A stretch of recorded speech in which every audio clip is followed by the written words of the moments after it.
عنوان سنبل ضیاء بلیٹن کا باقاعدہ آغاز کرتے ہیں اور شامل کرتے ہیں اب تک کی اہم ترین خبریں۔ راولپنڈی خبر شامل کرتے ہیں محمد علی ستی crime reporter JN news.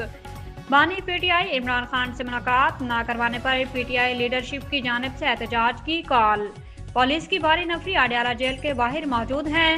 Pakistan Tehreek Insaf کے کارکنان اڈیالہ جیل کے باہر گورکھ پور ناکے پر لگے گیٹ کو اکھاڑ کر اڈیالہ جیل کی جانب روانہ۔ عوام کی بڑی تعداد موجود۔ میڈیا سے بات چیت کرتے ہوئے کارکنان کا یہ کہنا تھا کہ ہمارے لیڈر عمران خان پچھلے 2 سال سے جیل میں ناحق قید ہیں، ان کی بہنوں کی ملاقات نہیں کروائی جاتی، یہ غیر قانونی ہے۔ کارکنان کا مزید یہ کہنا تھا کہ جب تک ہماری لیڈرشپ کی ہمارے لیڈر سے ملاقات نہیں کروائی جاتی تب تک احتجاج جاری رہے گا۔